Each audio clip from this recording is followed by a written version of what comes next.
All right. So, what's the worst thing that could happen? So, that is a question that we used to ask around here a lot. You know,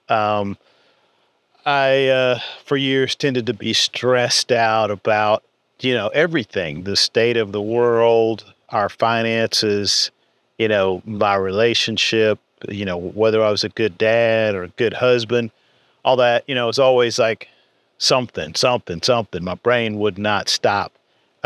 Fortunately, that obsessive mindset that I have has served me well. I mean, I've been able to accomplish a lot of things because of that nonstop, got to keep going, got to keep your head above water. If you stop for a second, everything's going to catch up and overtake you and then you'll be lost. It's a terrible thing in a lot of ways, but in a lot of ways it has served me pretty well. I have been able to accomplish some things that I never thought I would be able to accomplish, and partly because of that. But at the same time, it, you know, it eats at you. It definitely, caused me a lot of sleepless nights and a lot of anxiety. And once again, that was a question my wife used to ask me, question I asked myself a lot, to try to deal with all of this, so like, what's the worst thing that could happen? And usually it was something along the lines of going bankrupt and losing our house and, me and her and the kids having to live in the car somewhere, which, I just thought would just be devastating, and of course, Lene, my late wife's answer always was like, yeah, well, that could happen. That could happen tomorrow. And you know what?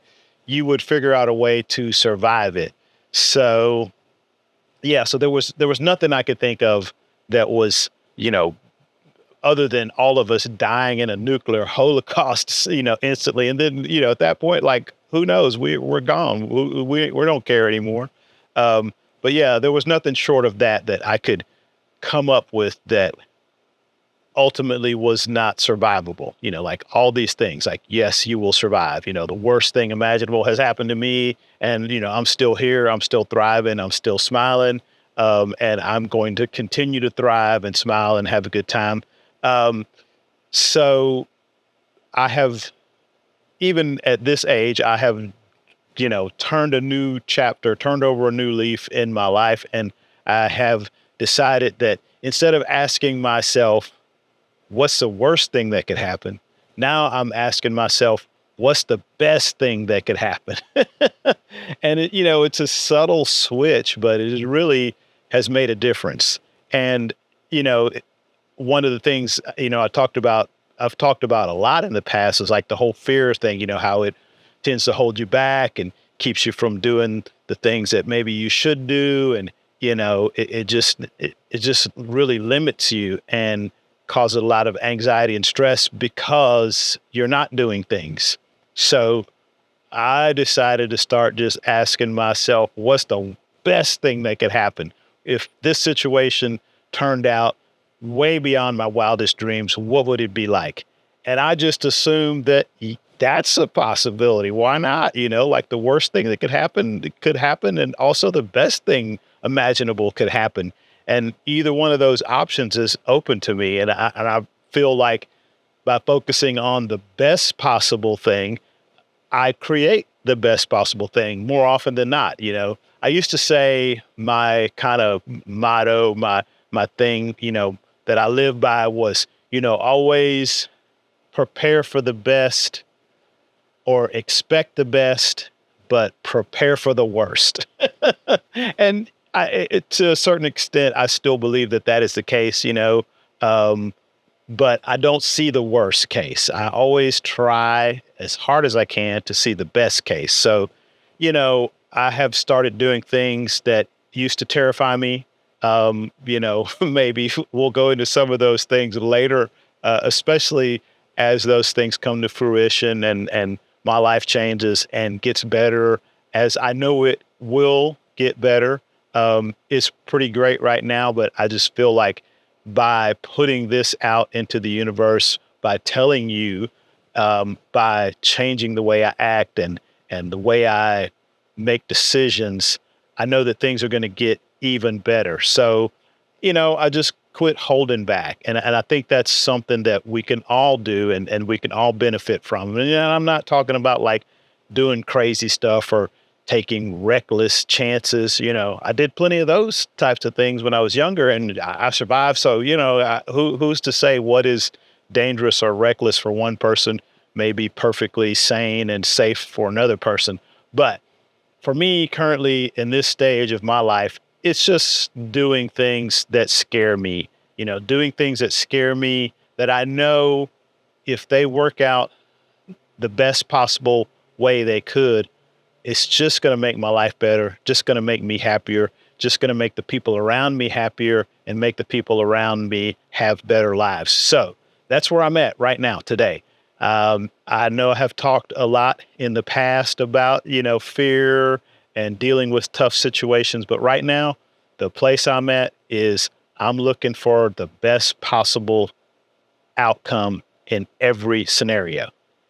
So I've done a few things here recently that have scared the crap out of me, things that normally I wouldn't have done. And, sometimes they pan out, sometimes they don't, but I'm here to tell you guys that it just feels good when you do something that you are afraid to do, whether it works out in your favor or not. It's just the mere act of doing something that you felt like you couldn't do.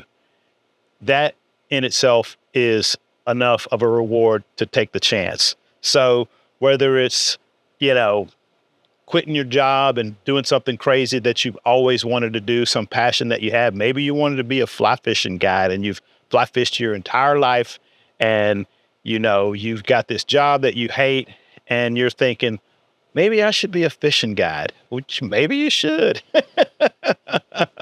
It's worked out for me. And I never would have imagined that this life that I have now would have happened by me being a fly fishing guide. Maybe it's learning a new language or asking somebody out.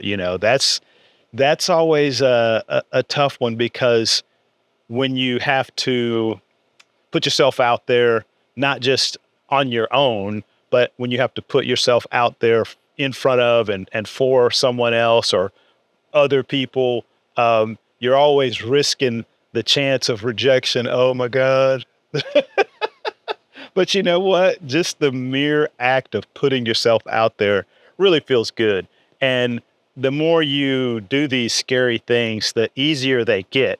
And the scarier things all of a sudden are not nearly as scary as they used to be. Trust me, because I'm like right now in the process of doing several things. Hopefully I'll be able to share with you here in the near future that just scare the crap out of me. Just like normally would keep me up at night or wake me up in the morning and I'd be like, oh my God. But now I'm going, wow, these are like amazing opportunities that I really have to take advantage of. And the old saying, it's always better to regret something you have done than to regret something you haven't done. I think that's an old saying. At least I know that's in a Butthole Surfer song. Anyway, thanks for watching the video. It's a little bit more positive than the last few videos I've made, but you should check those out if you're interested in this. I got all kinds of crazy stuff on this YouTube channel. Thanks for being here. Hopefully I'll see you in the next one. And in the meantime, I hope you're having an just amazing day, because I sure am.